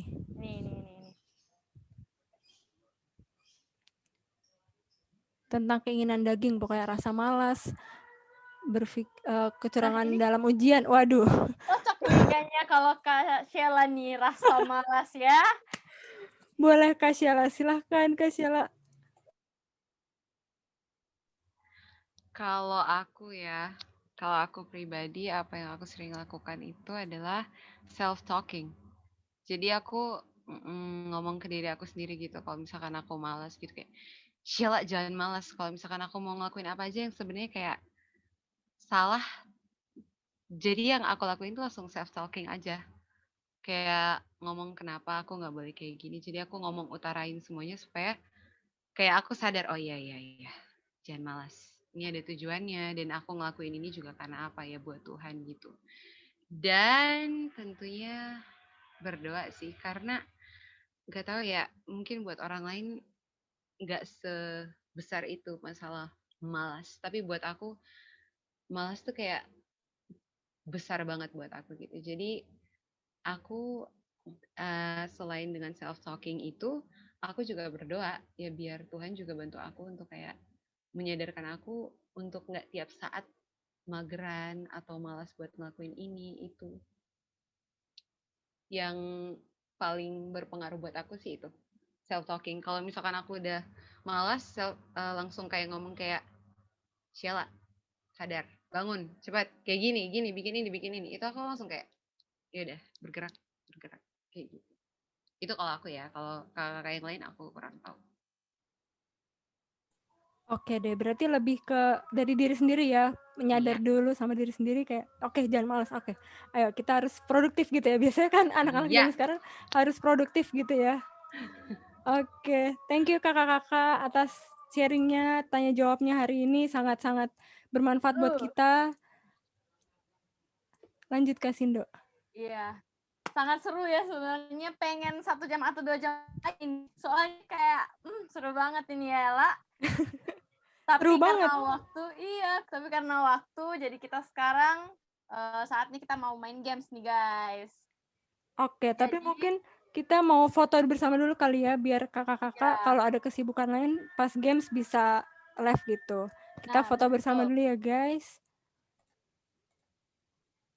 Oke, aku yang foto ya guys. Mungkin teman-teman bisa open kameranya dulu guys. Tunjukkan wajah-wajah cantik dan tampan kalian. Cie. Asik. Dirapiin rambutnya, disiapkan gayanya. Asik. Oke. Mungkin kita mau pakai apa tuh, reaction ya biasanya. Kalau 1, 2, 3 reaction gitu. Kasih jempol kayak atau hati atau apa gitu ya. Oh iya, boleh. Oke deh. Ini yang lain. Aba-aba ya, La. Oh, ntar kayak tadi. Ya, aba-aba ya, La, aba-aba. Oke, ini udah, yang lain udah pada buka ya. Mungkin yang lain malu kali ya, atau belum. Oke, belum siap kali ya. Oke, kita foto aja yang ada. 3, 2, 1. Oke, sebentar.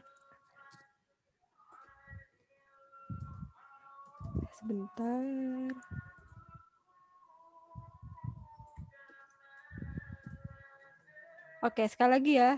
Mungkin kayak kasih reaction jempol atau hati gitu ya. Oke. 3, 2, 1. Oke deh, sip. Cakep. Nanti aku kirimin fotonya ya guys. Bisa dilihat di IGPM juga guys. Agape mentang-mentang udah lulus, potong rambut Agape ya. Oh iya, selamat ya buat kakak-kakak yang udah lulus, udah menyusul alumni nih ceritanya nih, Cie. Congratulations guys. Congratulations. Oke deh, mungkin kalau kakak-kakak selanjutnya kita sebenarnya bakalan main games dari Kahoot gitu, cuman mungkin kalau kakak-kakak ada kesibukan lain, ada hal-hal yang tidak bisa ditinggal, bisa gak apa-apa live duluan. Kita sungguh berterima kasih atas waktunya, atas kesempatannya, dan dari kesibukan kalian-kalian kakak-kakak yang sudah di dunia kerja ini atau studi masih nyempetin hadir di sini loh. Wah, terima kasih ya.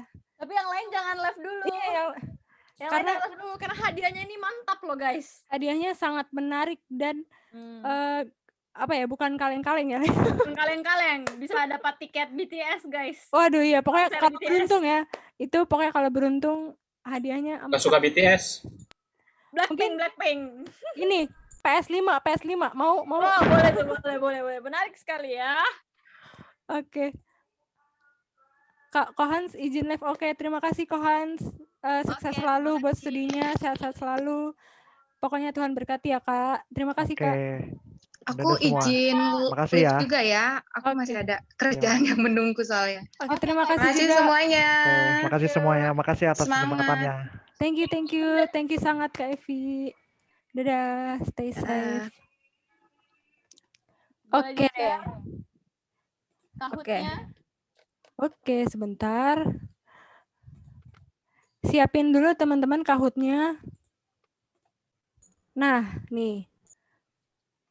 Tinggal dimasukin tuh kodenya 4905034. Ini mungkin kalau kalian bertanya-tanya, pertanyaannya seputar apa aja sih? Oke, pertanyaannya itu bakalan ada 15 soal dan pilihan ganda, ada yang pilihan ganda, ada yang benar salah gitu. Itu seputar tentang ada tokoh Alkitabnya, ada tentang nama-nama pengurus kita, kayak mungkin potongan wajah dan lain sebagainya.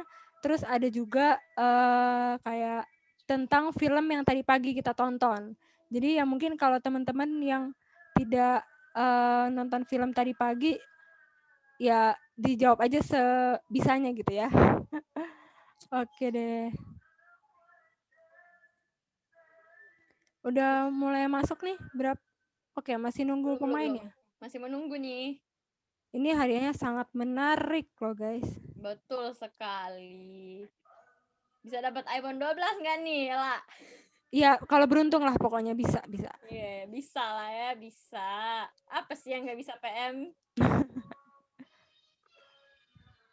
Ayo kita tunggu ke ikut sertaannya.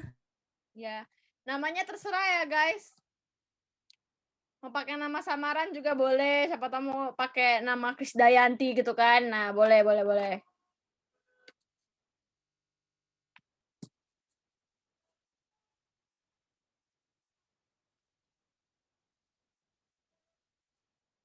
Yuk kita masukin nih kodenya, tinggal buka kahoot.it, nanti masukin game pinnya yaitu 4905034.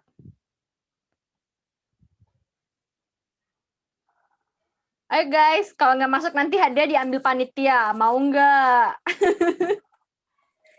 Waduh, Kan bahaya tuh kalau enak misalkan di kita sih. ngambil. Iya sih, Cara masuk ini gimana? Ini Kak, Oh, siaga udah nggak ada ya? Ini Kak, jadi tinggal masukin kahoot.it, terus masukin game pinnya nih. 4905034. Oke, Mulmet siapa nih? Oke, ya udah nama samaran lah ya. Kalau cuma satu nih, Mulmetnya nih yang dapat nih hadiah semuanya nih. Iya ya. nih, betul juga. Yuk. Aduh, ramai sekali. Lo mana lo? Muka lu mana lo? Ayo guys, lumayan nih Nah, hadiahnya. gitu Ini tinggal dong. 7 orang doang ini. Lo. Gue pikir rambut lo dibikin kayak gimbal-gimbal gitu loh. Kagak Bang Fer, kagak. Yang Itu potong rambut ada di sini. penata rambutnya lagi MC itu. Yang motongin. Luar biasa, buka Gak kartu boleh, ya. gak boleh kemana-mana soalnya. Jadi kayak semuanya sendiri. Oke nih, masa satu. Ini ya, maksud gue, ini gue masukinnya gimana ya? Apanya tuh? Kan Kahoot. Terus ada Kahoot. Your Kahoot is now loading. Terus player versus player. Team versus team. Masukinnya gimana? Coba buka kahoot.it deh Kak. Nanti muncul kayak permintaan untuk masukin PIN-nya gitu. Nah, iya kan, ada.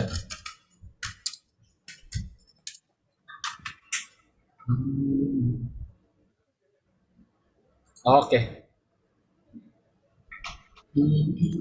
Ayo masih ditunggu nih yang mau ikutan main, yuk. Hiskia, BTW ini di dalam Udah pada cabut. loh. Wah, iya nih pada Iya. nggak mau hadiah nih. Wah, gimana kalau kita ikut main aja Walk out. nih? Bang Per walk out, pemenang tunggal apa? Ya benar juga ya gue. Menang WO gue. Kampret. Luar biasa. Menang WO.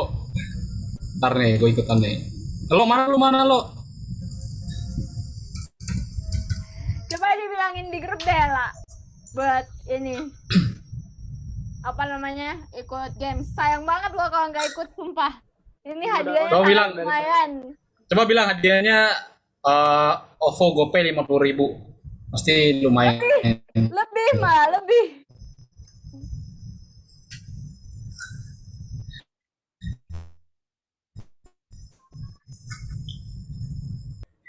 Oh nih, ada ya. Hero.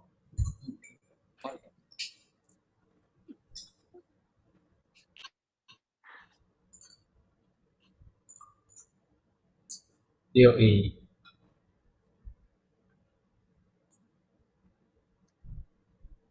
Wah ini mah 3 on 3 ini. Udah kayak basket aja Bang Per. 3 on 3 ini.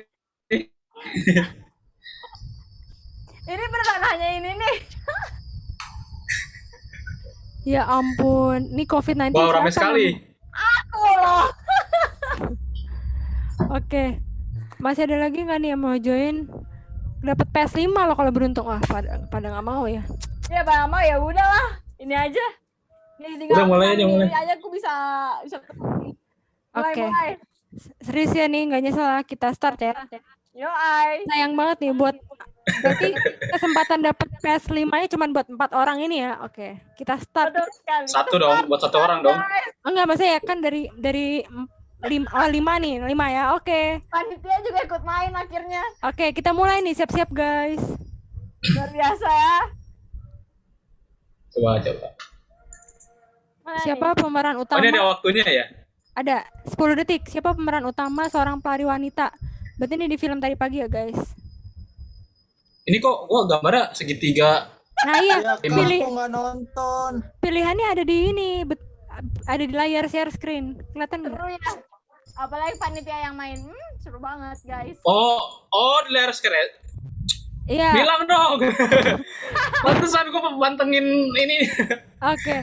Jadi pilihannya ada di share screen-nya Kak Pero. Oh. Nanti jawabannya di HP gitu. Jadi kayak segitiga bulat. Nah, aduh, harus di briefing dulu ini sebelumnya iya. nih. Oke, deh sekarang udah ngerti kan ya Kak? Udah, waduh, ketinggalan 1 ini. Itu Senang, Kak. Rugi. Bang Pero ngepur itu, Bang Pero ngepur emang. Tenang Kak, Kepur masih nggak ada tahu. masih ada banyak soal. Masih banyak soal lain nih. Oke. Tuh kan, peronol kan. Apa ini? Oke, Oke, lanjut. ayo. Soal kedua. Apa yang dirasakan oleh Thomas Hill terhadap Hannah Scott? A. Bahagia. C. Penyesal. Apa sih B? Ya, Loh, ya ini itu. pertanyaannya saat kapan ini? Semuanya juga bisa nggak sih? Yang paling berarti ya, yang paling sepanjang semuanya. film. Aduh, kurang Nonton briefing dong. pertanyaan. Oke. Nggak dong, dia nggak marah dong. Nggak ikut nonton gimana dong? Tebak-tebak aja Kak, berhadiah. Oh, Oke gila, deh. Bang Per langsung kedua, Bang Per. Mantap. Yaudah kita lanjut ya soal 3. Oh, panitia nih yang menang nih. True or false? Ini true or false? Gue pertama tuh, harusnya gue pertama tuh, harusnya gue pertama tuh. Oke. Siapa nih? Kita lihat nih peringkatnya. Hah? Dia bukannya penyakit diabetes ya? Anaknya Kak Pero, bapaknya yang sakit. Oh, anaknya. Bapak Oh iya, maaf. Agak nyimak rupanya. Gue pikir, Kagak gue nyimak. kepikiran bapaknya soalnya, waduh kampret. Oke. Wah, melayang nih. Masih ada soal lagi. Yuk kita lanjut. 4, soal 4. Oke, ini kurang fokus nih. Bacaan Alkitab yang dibuka dan menyadarkan Hannah Scott. Aduh, Dari bahasa mana? Inggris. Ini kayaknya nih. God. Semoga benar. Semoga benar. Ya, gue feeling deh, semoga benar. Lah? Ini Oke. soalnya gue. Efesus ya, tadi kan jadi bacanya Oke. Efesus. Ya ampun, Itu nggak perhatiin detailnya memang. Saya tidak perhatikan detail. Memang Oke. saya juga telat ya join filmnya ya. Oke. Kita lanjut soal 5. Judul filmnya, Pak, gampang banget kalau nggak tahu. Wah, Nge-lag nih loadingnya gua lama nih. banget ini gua. Iya, Loadingnya lama makanya banget kalian juga. Iya. Aduh. Gila. Gua kalau bisa Kehilangan momen nih. gua ketik Kehilangan momen. Asik. Oke deh, mantap betul semua. Tuh deg-degan guys, mau dapat iPhone. PS5 Kak, PS5. Oh iya, PS5. Next, pertanyaan berikutnya. Rambut siapakah ini? Ada gambar. pertanyaannya. Mana rambutnya? Mana gambar ya? Ini ada gambar ini.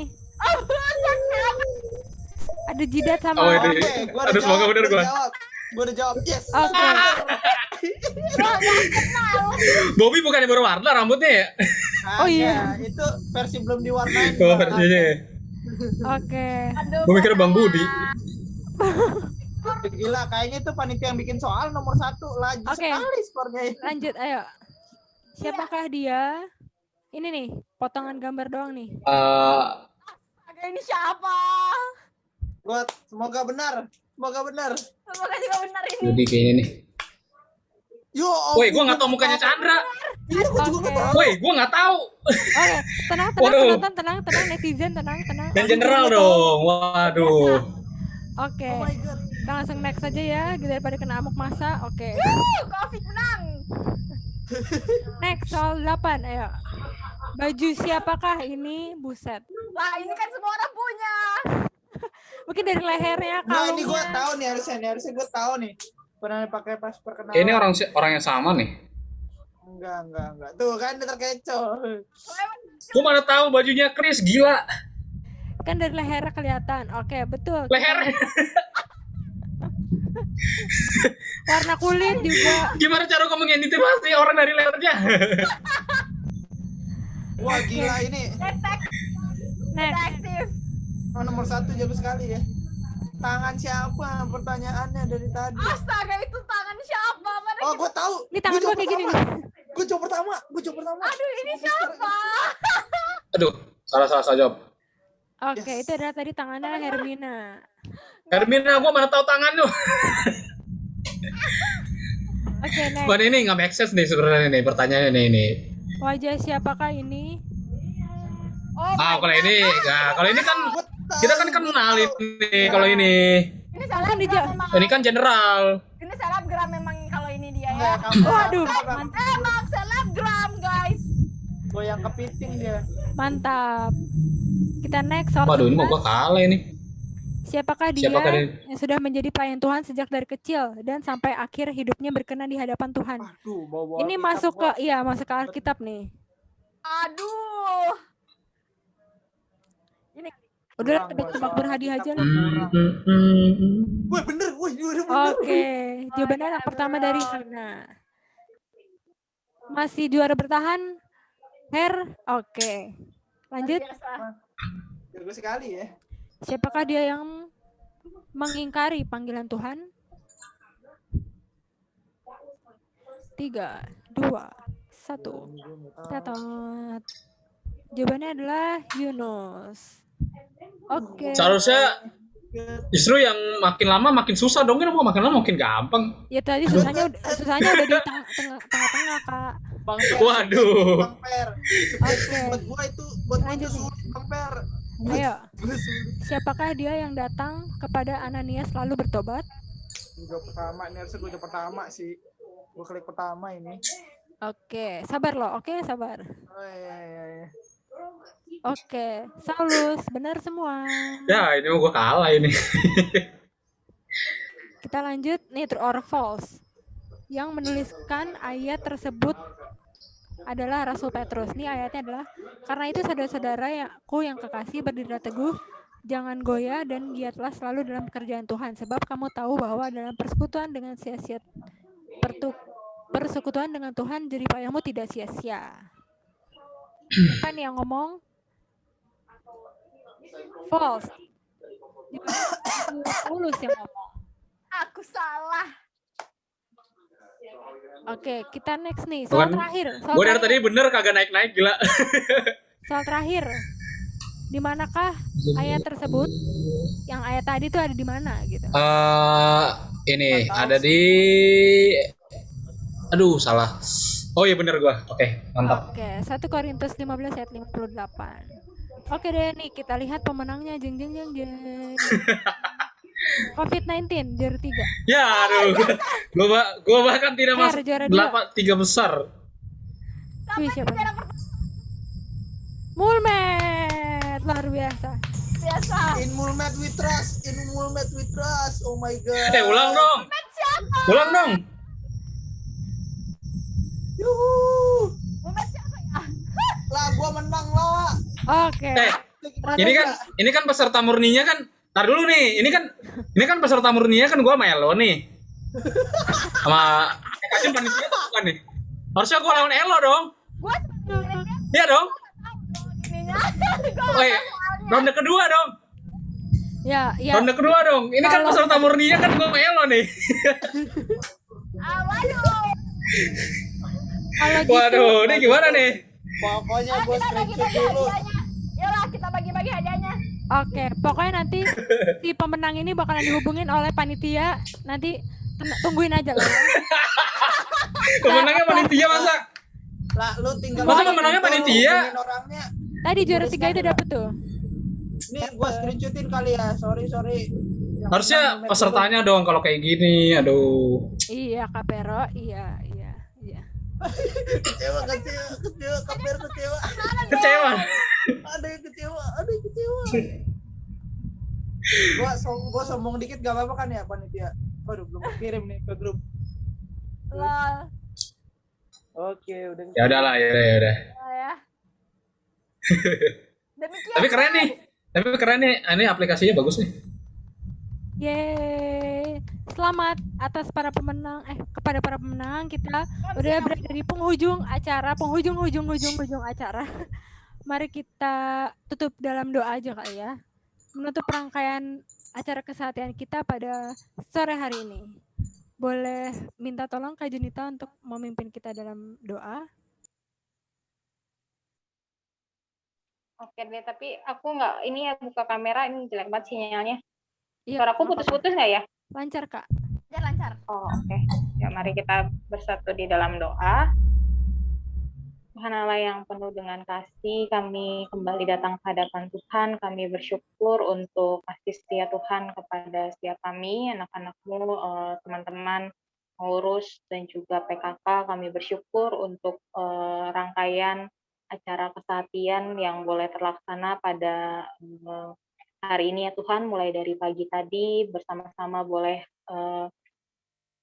berfellowship bersama, nonton bareng, dan juga kemudian dilanjutkan ada pembinaan. Kami juga bersyukur untuk setiap firman yang boleh Tuhan bagikan kepada setiap anak-anak-Mu ya Tuhan, kiranya itu juga boleh menjadi bekal bagi mereka di dalam mengerjakan setiap pelayanan mereka ya Tuhan di kepengurusan yang tersisa setengah tahun lagi di semester yang baru nanti, kiranya Tuhan yang boleh berikan mereka kekuatan untuk boleh mengerjakan pelayanan mereka dengan semangat ya Tuhan, memiliki daya juang yang lebih lagi ya Tuhan di tengah-tengah mungkin ada begitu banyaknya tantangan yang harus mereka hadapi di dalam mengerjakan pelayanan mereka, ada banyaknya juga mungkin hal-hal lain yang juga yang mereka harus kerjakan ya Tuhan, studi mereka, pelayanan mereka di tengah-tengah keluarga, dan yang lainnya.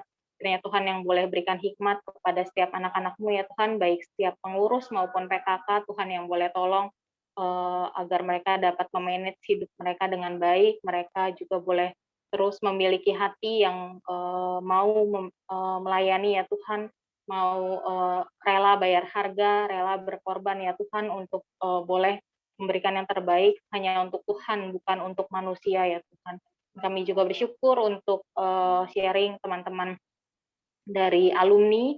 Tadi ada GG, Hans, Evi, dan juga Sheila. Kiranya Tuhan juga yang boleh berkati setiap mereka ya Tuhan, teman-teman yang sudah sharing tadi, kiranya hidup mereka juga boleh Tuhan boleh terus pakai untuk boleh menjadi berkat ya Tuhan di tengah-tengah dunia profesi yang sedang mereka kerjakan saat ini, maupun di manapun Tuhan boleh tempatkan mereka, dan berkati juga setiap anak-anak-Mu juga yang mendengarkan, kiranya sharing mereka itu juga boleh menjadi penguatan juga untuk teman-teman pengurus dan juga PKK di dalam menjadikan mereka juga boleh menjadi teladan juga ya Tuhan di dalam aspek pelayanan juga studi mereka ya Tuhan. Terima kasih ya Tuhan, kami bersyukur, kami berdoa, kami menyerahkan semuanya ke dalam tangan-Mu. Di dalam nama Kristus Yesus kami berdoa.